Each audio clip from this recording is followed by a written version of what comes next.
Hello bachon, let's read this question and the question says that if AB perpendicular BC, DC perpendicular BC and DE perpendicular AC, prove that triangle CED similar to triangle ABC। तो आइए बच्चों इस question को यहाँ पर हम solve कर लेते हैं। इस क्वेश्चन में हमसे कहा गया है कि अगर ए बी परपेंडिकुलर है बीसी के और डीसी परपेंडिकुलर है बीसी के और डीई परपेंडिकुलर है एसी के, तो हमें ये प्रूव करना है कि ट्राइंगल सीईडी जो है वो सिमिलर होगा ट्राइंगल एबीसी के। यहाँ पर हम की कॉन्सेप्ट यूज करेंगे की कॉन्सेप्ट एंगल एंगल सिमिलैरिटी और ए सिमिलैरिटी। अब यहाँ पर अगर हम देखें तो हमारे पास क्या होगा, हमें क्या कहा गया है कि ए बी यहाँ पर परपेंडिकुलर है बीसी के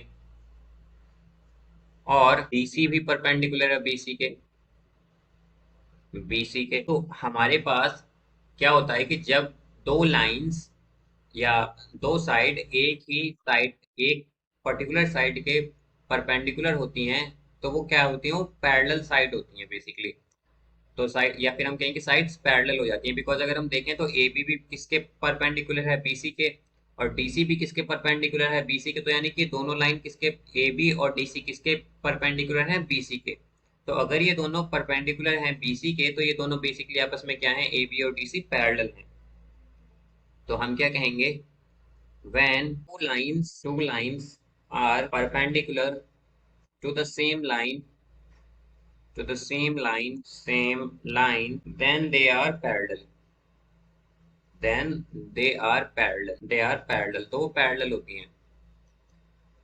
अब यहां से अगर हम देखें तो हमारे पास क्या हो जाएगा, hence A B parallel D C. हमारे पास अगर हम लें triangle C and triangle CED, तो अगर हम इन दो ट्रायंगल्स में देखें तो हमारे पास क्या आएगा, हमारे पास एंगल BAC जो है ये इक्वल होगा एंगल ECD के, या फिर हम कहें कि कैसे एंगल है, ये इंटीरियर एंगल, ये हमारे पास ऑल्टरनेट इंटीरियर एंगल्स हैं, ऑल्टरनेट इंटीरियर एंगल्स।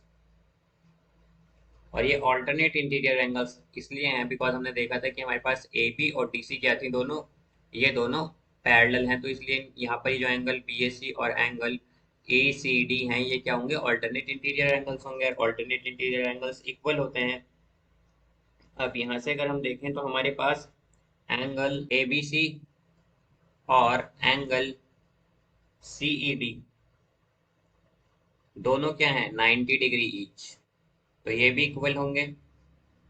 अब यहाँ पर हम जानते हैं कि अगर दो एंगल हमारे पास इक्वल हो तो हम क्या कह सकते हैं कि बाय एंगल एंगल सिमिलैरिटी और A is similarity triangle CED is similar to triangle ABC। तो ये दोनों कैसे होंगे, सिमिलर होंगे। Hence proved. और यही हमें क्या करना था, यहाँ पर प्रूव करना था।